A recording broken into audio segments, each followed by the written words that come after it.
Hallo liebe Motorradfreunde, willkommen zurück zu einem neuen Video von mir. Heute stelle ich euch den Mercedes-Benz CLK Cabrio in dieser wunderschönen dunkelblauen Farbe mit heller Ausstattung von Kyosho in Maßstab 1:18 vor. Ja, schauen wir uns erstmal die Front an. Ja, das ist ein CLK 500. Und zwar, das ist die Generation, die hier noch diese runden Lichter nebeneinander hatte. Mir gefällt die eigentlich sehr gut. Es gibt Leute, die sagen, gefällt die nicht so sehr. Ich finde es gar nicht schlecht.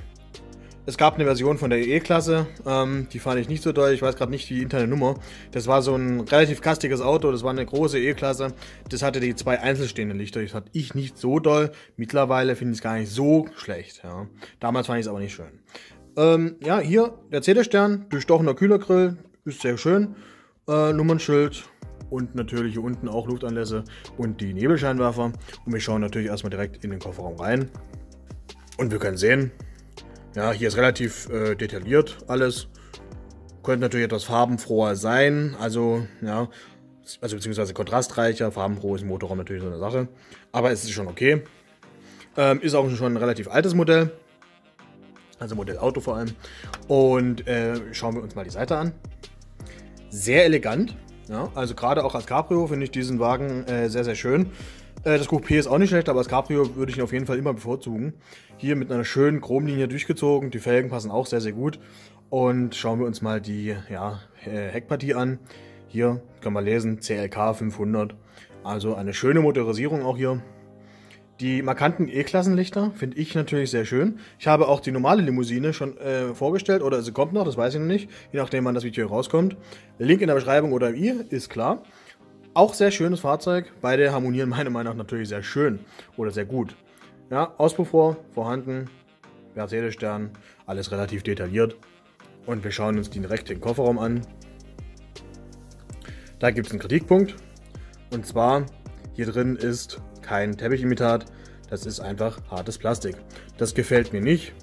Das hatte ich auch anders in Erinnerung. Ich dachte, der hätte das. Ich habe den jetzt lange nicht mehr ausgepackt. Ist nicht der Fall, aber gut. Ist jetzt halt zu spät, sage ich mal. Ja, und ich würde sagen, wir gucken uns jetzt nochmal ein besonderes Feature an. Und zwar ist das hier das Teil. Das kann man nämlich hochklappen. So, mit Handschuhen war das gar nicht so gut möglich. Das kann man hier aufziehen. So, und da kommt ein Verdeck zum Vorschein. Ja, das kann man leider nicht rausholen. Hier ist aber, wie gesagt, relativ weich. Ich weiß nicht, ob das Plastik ist. Ist auf jeden Fall relativ weiches Material. Rausholen kann man es nicht, aber ich finde es schön, dass es dabei ist. Ja. Auch hier im Prinzip könnte man das Verdeck zumachen. Ich habe es nicht rausgeholt, beziehungsweise ich habe es nicht geschafft. Es geht nicht zu. Und es war, glaube ich, bei dem Modell nicht vorgesehen. Es gibt, glaube ich, das schwarze Modell. Da kann man das zumachen.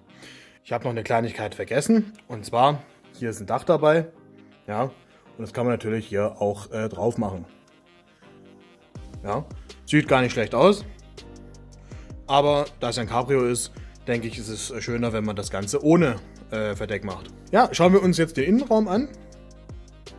Der meines Erachtens auch sehr, sehr schön ist. Und wir fangen natürlich auf der Fahrerseite an. Und hier, schaut euch das an. Sieht das nicht edel aus? Der Farbkontrast ist einfach sehr, sehr edel. Dunkelblau mit dieser hellen Ausstattung. Also ich kann nach wie vor nur sagen, das sind auf jeden Fall einer meiner Lieblingskombinationen. Fußboden, wie man sehen könnte, ist leider auch nicht mit Teppichimitat ausgekleidet. Finde ich schade. Hätte hier wunderschön gewirkt. Details sind auch, naja, angedeutet, wenn wir großzügig mal sagen. Also die Schalter sind ja schon gut angedeutet. Das Lenkrad sieht ein bisschen globig aus, finde ich. Ja.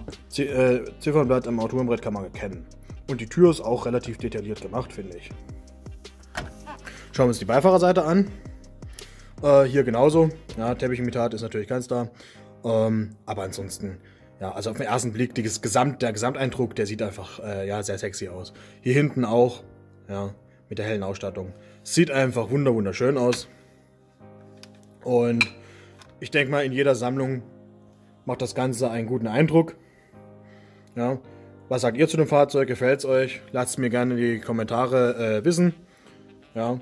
Und ich würde sagen, wir sehen uns nächstes Mal wieder. Schaut euch meine anderen Videos an. Ich habe ganz viele schon vorgestellt, ganz viele Modellautos von allen verschiedenen Formen und Farben und Herstellern. Ist auf den Playlisten verlinkt. Und ich würde sagen, wir sehen uns nächstes Mal wieder. Macht's gut. Ciao.